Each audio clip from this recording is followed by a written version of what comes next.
One into 9 आया। ठीक है, अब जो 81 होता है वो 9 का स्क्वायर होता है।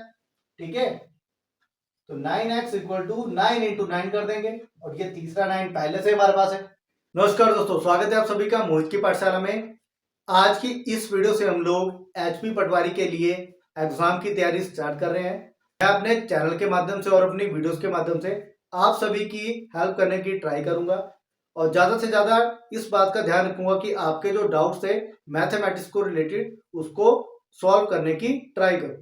तो वीडियो को शुरू करने से पहले आपसे सिर्फ इतनी सी रिक्वेस्ट है, अगर इस वीडियो से आपको कुछ भी नया सीखने को मिलता है या आपके जो डाउट्स है वो क्लियर हो रहे हैं, तो वीडियो को ज्यादा से ज्यादा लाइक और शेयर करने का ट्राई कीजिएगा, और इसी तरह की और यूजफुल वीडियोस को देखने के लिए मेरे चैनल को सब्सक्राइब जरूर कीजिए। तो जो टॉपिक्स हमें एचपी पटवारी में इस बार आने वाले हैं, उनमें से इस तरह के क्वेश्चन भी आपको एग्जाम में देखने को मिल सकते हैं, जिसमें हमें इस तरह से दो नंबर्स दिए होंगे जहां पे हमें एक्स की वैल्यू निकालनी होगी। तो इस तरह के क्वेश्चनों को हम किस तरह से इजी वे में सॉल्व कर सकते हैं, और ऐसे क्वेश्चनों को समझने का तरीका क्या है उसको भी मैं आपको अच्छे से समझाऊंगा। ओके, तो मान लीजिए हमारा क्वेश्चन है 3 की power x is equal to 81। तो हमें यहाँ पर x की वैल्यू निकालनी है, तो हम किस तरह से निकालेंगे। सबसे पहले जो आपको 3 की पावर x दिया है आपने उसको वैसे लिखना है। उसके बाद आपने क्या करना है, जो आपका दूसरा नंबर है उसको आपने ब्रेक करना है, उसको अलग अलग करके लिखना है। ठीक है, तो 81 है, तो जैसे आपको 9 का टेबल आता है तो 81 को हम इस तरह लिख सकते हैं 9 इंटू 9।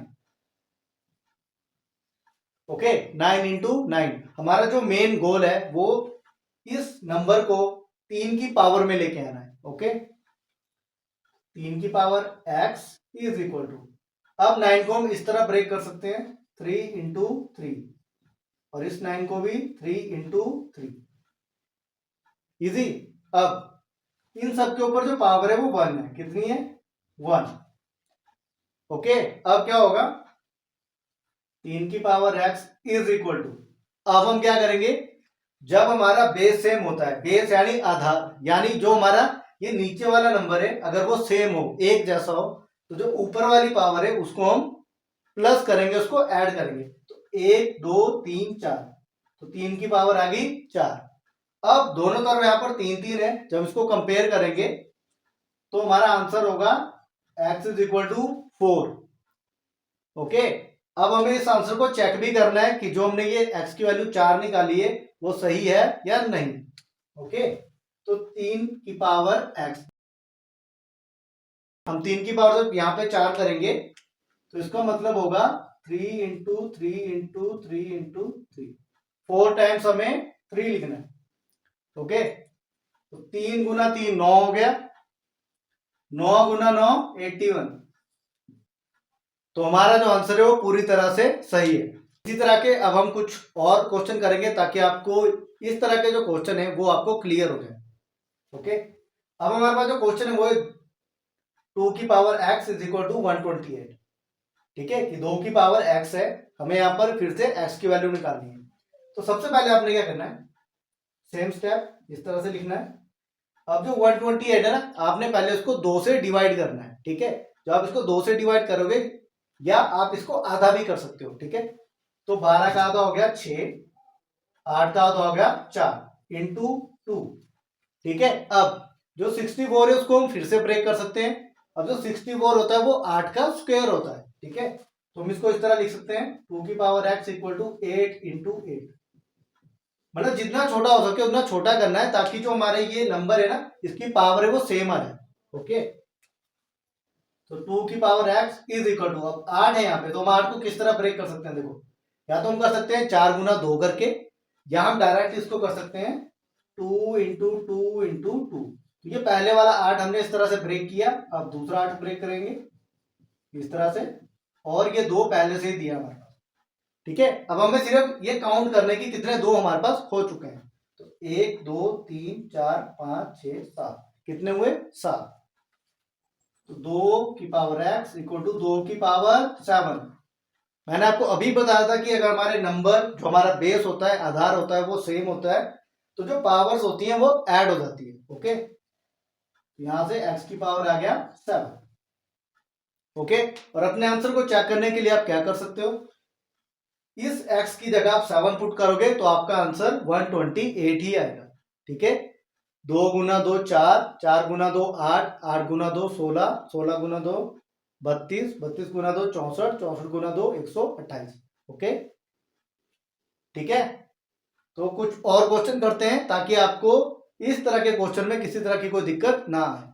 अब नेक्स्ट जो हमारा क्वेश्चन है वो है 4x बराबर है 64। हमें यहाँ भी x की वैल्यू निकालनी है, तो सबसे पहले 4 की पावर x, अब 64 8 का स्क्वायर होता है तो 8 इंटू 8। ठीक है, अब 8 को फिर से ब्रेक करेंगे, 4 इंटू 2, 4 इंटू 2। तो यहाँ पे हमारे पास 2 4 आ चुके हैं, और जब हम इसको 2 गुना 2 करेंगे ये भी 4 ही आएगा। ठीक है, तो 4x इक्वल टू 3 बार 4 आएगा यहाँ पे। ठीक है, तो 1 2 3, 4x इज इक्वल टू 4 की पावर 3, यानी x is equal to 3। Okay, तो ये 4 का क्यूब भी होता है, 4 का क्यूब होता है 64। ओके, कुछ और क्वेश्चन करेंगे। हमारा जो नेक्स्ट क्वेश्चन है वो है 5x बराबर है 625।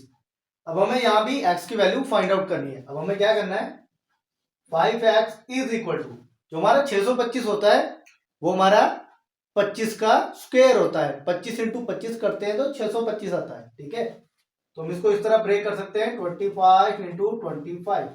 ओके, अब नेक्स्ट स्टेप में क्या करेंगे, इस 25 को ब्रेक करेंगे, 5 इंटू 5, अब इसको करेंगे 5 इंटू 5। अब यहाँ पे 5 कितनी बार है, 4 बार है। ठीक है, तो 5x इक्वल टू 5 की पावर 4, तो x is equal to 4। Okay, जो आप 5 को 4 बार मल्टीप्लाई करोगे, या जब 5 की पावर 4 होगी तो हमारे पास 625 आएगा। ओके, अब आगे बढ़ते हैं, नया क्वेश्चन करते हैं। तो हमारा नेक्स्ट क्वेश्चन है यहाँ पे 9x बराबर है 729। तो जो भी यहाँ पे नंबर दिया है ना आपने, उस नंबर को जो आगे वाला नंबर है उसी से डिवाइड करना है। ठीक है, कई क्वेश्चन में इसी तरह से आपका आंसर इजीली निकल जाएगा। अब देखिए कैसे करेंगे, 9x इक्वल टू, जैसे हम इसको 9 से डिवाइड करेंगे हमारे पास क्या आएगा, 81। 81 इंटू 9 आएगा। ठीक है, अब जो 81 होता है वो 9 का स्क्वायर होता है। ठीक है, तो 9x इक्वल टू 9 इंटू 9 कर देंगे, और ये तीसरा 9 पहले से हमारे पास है, तो हमारे पास कितने 9 है यहाँ पे, 3। तो 9 की पावर हो जाएगी 3, और हमारा आंसर आ जाएगा 3। तो जो 729 होता है वो 9 का क्यूब होता है। ओके, तो हमारा आंसर है x की पावर 3। आगे बढ़ते हैं। अब हमारा नेक्स्ट क्वेश्चन है 10 की पावर x बराबर है 10,000। ठीक है, तो हमें यहाँ पे x की वैल्यू फाइंड आउट करनी है। तो सबसे पहले 10x, अब यहां पर देखो कितनी जीरोस हैं, 4, तो 100 इंटू 100। ओके, अब 100 को ब्रेक करेंगे तो 10 इंटू 10, 10 इंटू 10। तो यहाँ पे सारी जगह 10 10 हो चुका है, तो 10 की पावर x और 10 की पावर 4, तो हमारा आंसर आ गया 4। ओके, आगे बढ़ते हैं और आज की वीडियो का लास्ट क्वेश्चन करते हैं। तो ये हमारा आखिरी क्वेश्चन है इस टॉपिक का और इस वीडियो का। ओके, 6 की पावर x बराबर है 216, हमें x की वैल्यू फाइंड आउट करनी है। तो सबसे पहले 6x इज इक्वल टू, अब 216 को जब हम 6 से डिवाइड करेंगे तो हमारे पास आएगा 36, तो हम इसको 6 से मल्टीप्लाई कर देंगे। ओके, अब जो 36 होता है वो 6 का स्क्वायर होता है, तो 6x is equal to 6 into 6, और ये तीसरा 6, 6x इज इक्वल टू, जो 6x है वो बराबर होगा 6 की पावर 3, तो x की पावर आएगी 3। ओके, तो इसी के साथ हमारी जो आज की वीडियो है उसमें हमने जितने भी क्वेश्चन किए हैं, उसमें हमने जो इस तरह के क्वेश्चन है जहां पे हमें पावर दी हुई हो और कोई नंबर दिया हो, वहां पे हमें x की वैल्यू निकालनी होती है, उसको सीखा है। ओके, तो आज की इस वीडियो में हम लोग इतने ही क्वेश्चन करेंगे। ऐसे मैं उम्मीद करता हूं कि यह टॉपिक आपको समझ आ गया होगा कि किस तरह से आपने इस तरह के क्वेश्चनों को सॉल्व करना है। इसी तरह की और यूजफुल वीडियोस को देखने के लिए चैनल के साथ जुड़े रहिए।